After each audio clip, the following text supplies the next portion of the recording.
योगी सरकार के दूसरे कार्यकाल को 1 महीना पूरा हो चुका है और इसी पर बातचीत के लिए हमारे साथ उत्तर प्रदेश के पर्यटन मंत्री जयवीर सिंह मौजूद हैं। सर, 1 महीने को किस तरह से देखते हैं, क्या क्या उपलब्धियां रही और लोगों तक क्या क्या पहुंचा है अभी तक?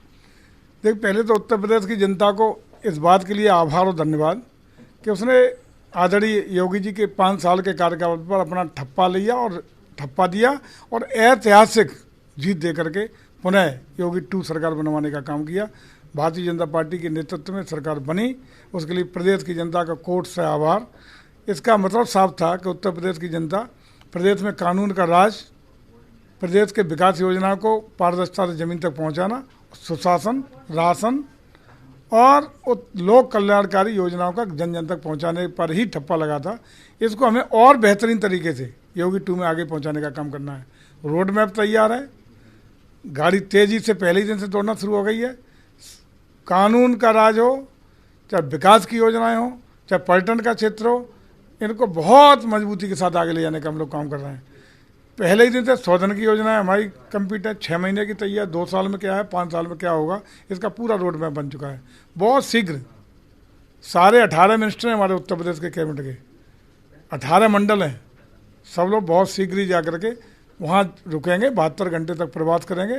वहाँ जा कर के लोकल धरातल पर क्या आवश्यकता है, क्या योजना में कमियां हैं, कहाँ का क्या हम लोगों को सुधार करने हैं और बेहतर परफॉर्मेंस क्या करना है, इसके लिए हम लोग तैयार बैठे हैं। पर्यटन मंत्रालय की जिम्मेदारी आपके पास है, ऐसे में उत्तर प्रदेश में किस तरह से पर्यटन को बढ़ावा दिया जाएगा? क्योंकि पिछले साल जिस तरह से 2 सालों से कोरोना से देश गुजर रहा था, अभी भी स्थिति ज़्यादा बदली नहीं है, लेकिन पर्यटन को किस तरह से यूपी में बढ़ावा देंगे आप? देखिए, किसी भी प्रदेश का पर्यटन का पहला आवश्यकता होती है और प्रदेश में कानून का राज हो। जब तक भय का वातावरण होगा, कोई भी यात्री, कोई भी पर्यटक वहाँ जाने का मन नहीं करता। उसकी संपत्ति, उसका जीवन सुरक्षित हो तभी आता है। पिछले 5 साल में आदरणीय योगी जी के नेतृत्व में वातावरण अच्छा बना है और पर्यटन के लिए बेहतर वातावरण बनाने का काम हो गया है। पहली बैठक में उत्तर प्रदेश की कैबिनेट की पहली बैठक हुई, उसी में निर्णय लिया गया कि हम लोग उत्तर प्रदेश को 3 मार्गों से जल, थल, नभ कनेक्टिविटी देंगे ताकि कोई भी पर्यटक आकर्षित हो और बेहतरीन उसको संसाधन और सुविधाएं दे पाएँ। हेली पोर्ट जो हमने 4 स्वीकृत किए नए, मथुरा, आगरा, प्रयागराज और लखनऊ। अगर दिल्ली से कोई चलने वाला व्यक्ति परिक्रमा गोवर्धन की करेगा, आगरा का ताज देखेगा, लखनऊ जा सकता है और जाके संगम में अपनी पुण्य संगम तट पर जाकर के स्नान करेगा और वापस शाम को आके दिल्ली में पूरे अपने यात्रा को आगे बढ़ा सकता है। हम क्रूज की व्यवस्था बनारस में किए हैं और उसको बेहतर करके आगे ले जाएंगे, उसको अयोध्या तक ले जाएंगे। कल्चर को बढ़ाने के लिए हम लोग अयोध्या में कल्चर यूनिवर्सिटी बनाने का काम कर रहे हैं। हम वन विभाग के साथ, हम आयुष के साथ, हम परिवहन के साथ भी एक ऐसा कॉम्बिनेशन बना रहे हैं कि सारे विभाग मिल करके पर्यटक को बढ़ावा देने के लिए अपने संसाधनों का, अपनी उपलब्ध व्यवस्थाओं का लाभ दे सकें।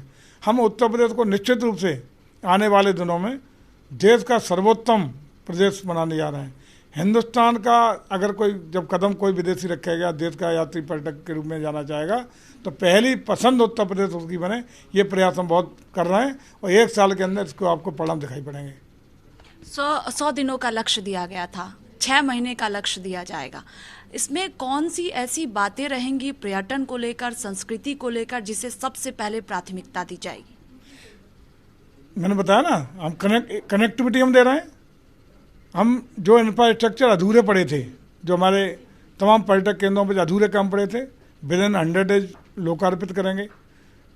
भागीरथी हमारा उत्तराखंड में तैयार है, लोकार्पित कर रहे हैं। सारी परियोजनाओं को हम लोकार्पित कर रहे हैं और प्रयास ये होगा कि जो ट्रेडिशनली चल रहा था पर्यटन क्षेत्र में, हमारे राही वगैरह जो खंडेर के रूप में, घाटे के रूप में तमाम जो संसाधन, होटल, पर्यटक स्थल, आवास गृह जो पड़े थे, उन सबको बिल्कुल नए स्वरूप में दिखाई पड़ेगा। या तो नए स्वरूप में दिखाई पड़ेगा, अन्यथा हम PPP में उन्हें सौंपेंगे बिल्कुल, लेकिन आमूल चूक परिवर्तन दिखाई पड़ेगा। ट्रेडिशनली कुछ चलने वाला नहीं है, बिल्कुल नया परफॉर्म करेंगे, एकदम नया दिखाई पड़ेगा। आपको लगेगा कि उत्तर प्रदेश में पर्यटन संस्कृति दोनों नए स्वरूप में दिखाई पड़ेंगे। आखिरी सवाल कि आप लोग लगातार सरकार की तारीफ कर रहे हैं, अपनी अपनी उपलब्धियां गिना रहे हैं, लेकिन दूसरी तरफ सपा प्रमुख अखिलेश यादव कह रहे हैं कि गुंडागर्दी बढ़ चुकी है, अपराध बढ़ चुका है, इसे किस तरह से लेते हैं? देखिए, उत्तर प्रदेश की बुलडोजर बाबा सरकार चली, उसका परिणाम था कि उत्तर प्रदेश में आज पिछले 5 सालों में कोई दंगा नहीं हुआ। रामनवमी पे दंगे इधर उधर हुए, उत्तर प्रदेश में कोई दंगा नहीं हुआ। किसी भी प्रकार के दंगा मुक्त प्रदेश उत्तर प्रदेश हम कह सकते हैं, पहली उपलब्धि। प्रदेश में सार्वजनिक संपत्तियां, बसों की तोड़फोड़, ये दंगे होते थे, साथ ही तोड़फोड़ सरकारी संपत्तियों की होती थी। जब से उत्तर प्रदेश ने संपत्तियों की नुकसान की भरपाई करने का कानून पास किया, कोई 1 रुपए की संपत्ति का उत्तर प्रदेश में नुकसान नहीं हुआ। इसी का परिणाम है कि उत्तर प्रदेश का अनुसरण अन्य राज्य भी कर रहे हैं। गुंडागर्दी का बढ़ावा तो उन्हें संभवतः मुझे ऐसा लगता है कि 12 से 17 वाला कार्यकाल उन्हें याद आ रहा है और जानबूझ के वो अपने कार्यकाल को याद करते हुए इस तरह की बातें कर रहे हैं। लेकिन हालांकि सही है, वो हमारी कोई तारीफ थोड़ी करेंगे, नेता प्रतिपक्ष उन्हें करना चाहिए, कह रहे हैं। तो 2024 भी करीब है, तो क्या बुलडोजर दिखेगा 2024 में? कंटिन्यू करेगा, अपराधियों के खिलाफ, गुंडों के खिलाफ, भूमाफियाओं के खिलाफ बुलडोजर कंटिन्यू करेगा। गरीब आदमी को न्याय देने का काम करेंगे। जो पीड़ित है, जिनकी ज़मीनों पर कब्जे हैं, जिन पर गुंडई से, माफिया राज से अवैध ज़मीनों पर कब्जे किए हों, ज़मीनों को खाली करा के गरीबों के हक में उनके गरीबों के आवास बनाने का काम योगी जी ने किया, और ये चीज़ कंटिन्यू रहेगी। बहुत शुक्रिया। देखिए, साफ तौर पर कहना है कि उत्तर प्रदेश को उत्तम प्रदेश बनाना है, पर्यटन के क्षेत्र में हो या फिर संस्कृति के क्षेत्र में हो। कैमरा पर्सन राहुल के साथ मैं स्वाति पाठक, भारत समाचार, दिल्ली।